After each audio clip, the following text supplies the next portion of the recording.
ముక్కనాడు పోలేదు ముక్కడై కొట్లాడాడు అందుకే నాయకుడయ్యాడు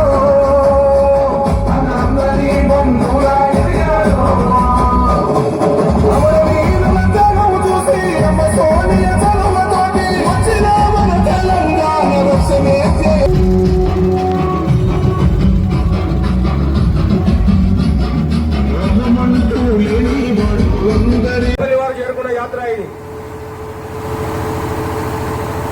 ఇప్పటి వరకు 26 గ్రామాలు పూర్తి చేసుకొని చౌటపల్లి గ్రామానికి రావడం జరిగింది. చౌటపల్లి గ్రామం పెద్దలు కుమారరావు గారు, గ్రామ కాంగ్రెస్ పార్టీ నాయకులు, ఇతర కుటుంబ సభ్యులు, సొసైటీ డైరెక్టర్ గోపాలరావు గారు, మాజీ సర్పంచ్ వెంకటరామ్ గారు, యూత్ కాంగ్రెస్ నాయకులు డైరెక్టర్ ఆగయ్య గారు, వీరందరి సహకారంతో ఈరోజు అంబేద్కర్ గారికి పూలమాల వేసి నివాళులర్పించి జై బాబు జై భీమ్ పాదయాత్ర మొదలవడం జరిగింది. మన అగ్ర నాయకుడు పెద్దలు రాహుల్ గాంధీ గారు భారతదేశం చుట్టూ భారత్ జోడో యాత్ర పెట్టి భారతదేశాన్ని, రాష్ట్రాన్ని, గ్రామాల్ని, వార్డుల్ని, బూతుల్ని యాత్ర చుట్టుముట్టి ఈ భారతదేశంలో ఎస్సీ, ఎస్టీ, బీసీ, మైనారిటీ వర్గాలు ఎంతో ఇబ్బందులు ఉన్నాయి. వీరందరూ మేల్కొల్పోవాలి, అంబేద్కర్ రాజ్యాంగం ప్రతి వాడకు పోవాలనే నినాదంతో మన నాయకుడు యాత్ర చేపట్టాడు.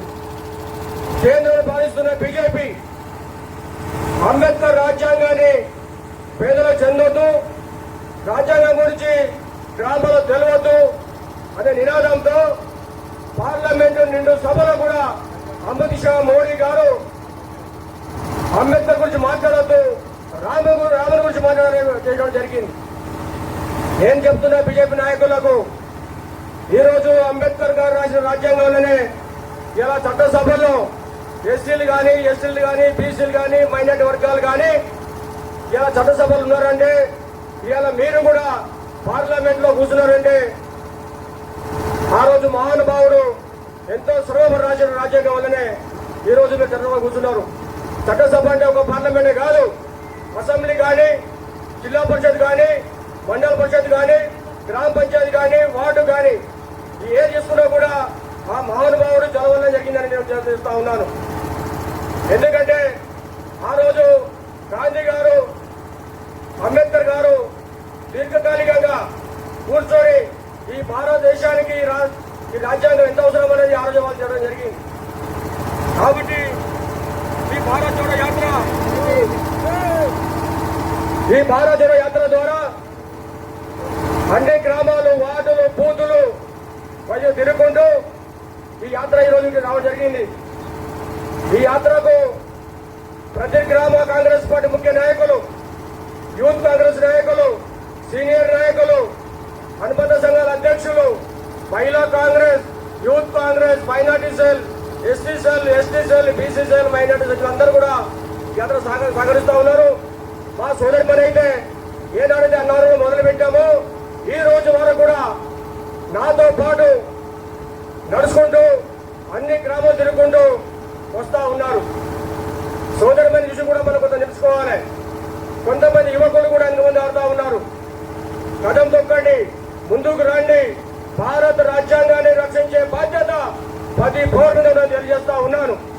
ఇప్పుడు ఈ గ్రామ సీనియర్ నాయకుడు కుమారరావు గారిని ఒక నిమిషం కోరుతా ఉన్నాను. సృష్టిస్తూ రాజకీయ మనుగడ కోసం విద్వేషాలను రెచ్చగొడుతున్నాయి. ఇలాంటి తరుణంలో శాంతి, అహింసలను మూల సూత్రాలుగా మనకు బోధించిన మహాత్ముడి స్ఫూర్తిగా మనుషులంతా ఒక్కటే అంటూ రాజ్యాంగంలో అందరికీ సమాన హక్కులు కల్పించిన భారతరత్న డాక్టర్ బాబాసాహెబ్ అంబేద్కర్ గారి ఆశయాలను అమలు చేస్తూ మన గొప్ప రాజ్యాంగాన్ని కాపాడుకోవడానికి చిత్తశుద్ధితో అంకిత భావంతో ఆర్నిశలు కృషి చేస్తానని ప్రమాణం చేస్తున్నాను. జై బాపు, జై భీమ్, జై సంవిధాన్. వర్ధిల్లాలి భారత రాజ్యాంగం, వర్ధిల్లాలి భారత రాజ్యాంగం. జై కాంగ్రెస్, జై కాంగ్రెస్. సోనియా గాంధీ గారి నాయకత్వం.